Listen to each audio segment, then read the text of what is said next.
Notre pays ne se contente pas de le constater, il l'analyse et en tire des conclusions. Nous avons déjà informé, lors du précédent point de presse, qu'en raison de la destruction de nombreux hôpitaux et postes de secours d'urgence, pendant l'agression américano-israélienne, ainsi qu'en raison du grand nombre de civils blessés, y compris des femmes et des enfants, l'Iran a demandé à la partie russe de fournir en urgence des médicaments.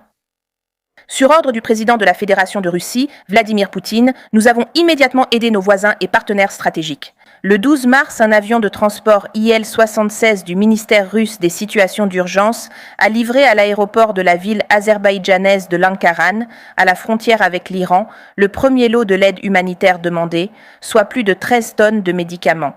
La cargaison a été immédiatement remise aux représentants iraniens autorisés et envoyée par voie terrestre en Iran. Nous exprimons notre gratitude à la partie azerbaïdjanaise pour l'aide apportée. Nous répondons toujours rapidement à de telles demandes de Téhéran. Il en a été ainsi en avril de la même année, 2019, lorsque les régions du nord-est du pays ont été touchées par de grandes inondations. Il en a été de même en février 23, après le tremblement de terre dévastateur dans la province d'Azerbaïdjan occidental, et en mai 24, lors de la recherche et du sauvetage sur le site de l'accident d'hélicoptère du président Raïssi. Il en a été de même en avril 25 lors de la lutte contre l'incendie technologique dans le port de la ville de Bandar Abbas. Nous continuerons à aider le peuple iranien ami qui a traversé des épreuves si terribles. L'aggravation de la situation, si l'on peut encore appeler la tragédie ainsi, encore une tragédie. Au Moyen-Orient, dans la région du Golfe Persique, il y a aussi des dimensions négatives supplémentaires. Tout d'abord, il s'agit de la plus grande région productrice de pétrole et de gaz. Les pays du Moyen-Orient comptent parmi les principaux producteurs et fournisseurs de ressources énergétiques.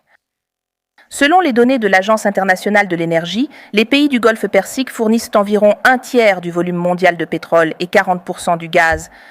De plus, c'est par le détroit d'Ormuz que transitent les exportations d'un cinquième de tout le pétrole et de plus de 30% du gaz naturel liquéfié. Toute cette grande concentration de ressources et de routes de distribution rend le marché mondial extrêmement vulnérable. Face à la déstabilisation de la situation dans la région, cela représente littéralement une menace directe et significative pour la sécurité énergétique. Voyez à quelle fréquence on en a parlé et on en parle encore. Et maintenant, l'heure de vérité est arrivée. Où sont tous ces soi-disant analystes occidentaux ? Le conflit au Moyen-Orient a plongé les marchés du pétrole et du gaz dans un état, pour le moins, de turbulence et a causé des dommages importants à l'économie mondiale. À cet égard, les analyses des principales sociétés d'investissement occidentales s'accordent à dire que chaque jour, les consommateurs cessent d'en recevoir. 15 millions de barils de pétrole et 4,5 millions de barils de produits pétroliers.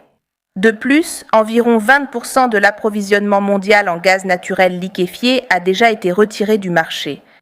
Et, selon les estimations disponibles, l'exportation mondiale de gaz naturel liquéfié a diminué de 219 000 tonnes par jour, ce qui représente environ un cinquième de la consommation mondiale quotidienne de méthane.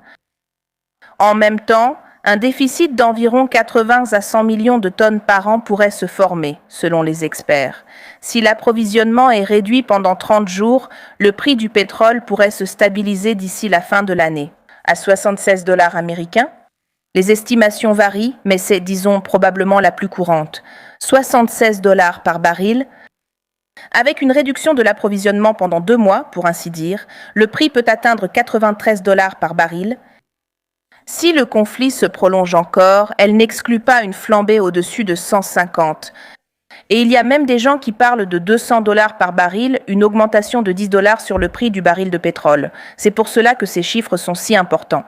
Cela peut entraîner, et cela vraiment, pour ainsi dire, affecte et affectera tout le monde. À une réduction d'un dixième de point de pourcentage du PIB mondial, le pétrole à 125 $ le baril provoquera une récession dans les économies européennes. Ainsi, les conséquences pour l'économie mondiale de la guerre au Moyen-Orient dépendent de la durée et de l'intensité du conflit.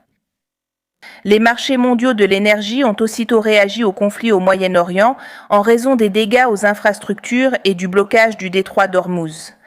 Au cours des 2 premières semaines, le prix du pétrole Brent a fluctué rapidement et, au plus fort des échanges, le 9 mars, il a atteint près de 120 $ le baril.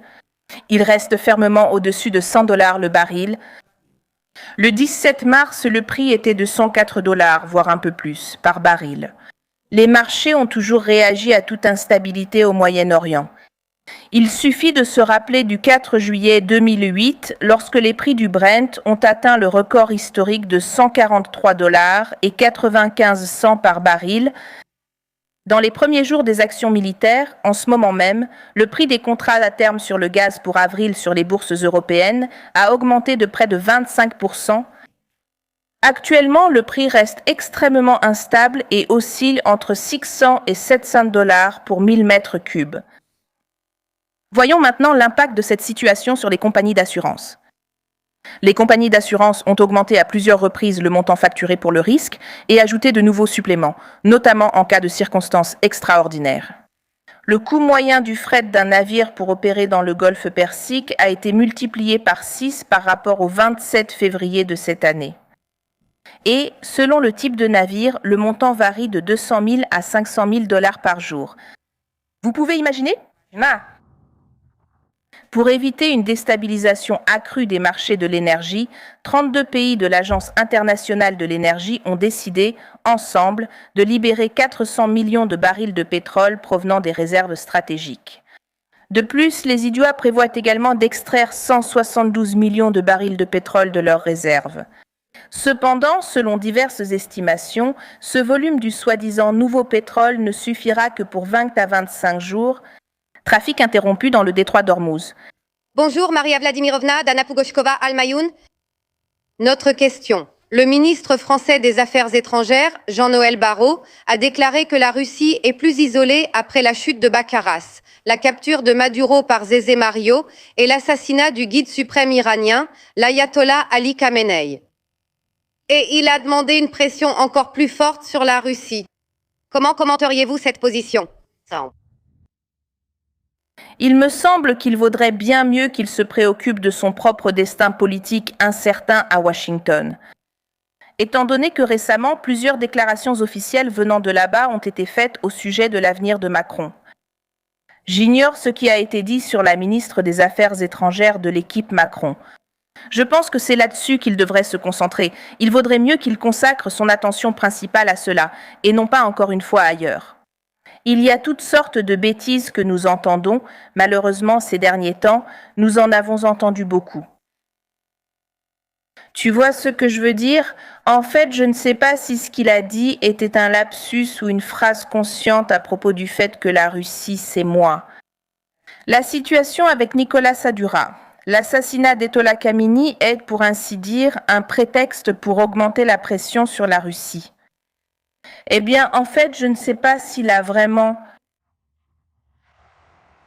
Je veux dire, encore une fois, considère l'assassinat. Ayatollah Khamenei l'a interprété de manière positive, comme il l'a dit, en tant que bonne nouvelle pour la coalition anti-Russie. Eh bien, c'est probablement... D'une certaine manière, il s'agit probablement d'une sorte de confession sincère. Tu n'es pas d'accord ? Dans de telles situations, nous parlons d'actions illégales, je dirais d'actions totalement contraires aux principes, et de la formation d'initiatives politiques absolument contraires au droit international et aux normes fondamentales de la moralité humaine.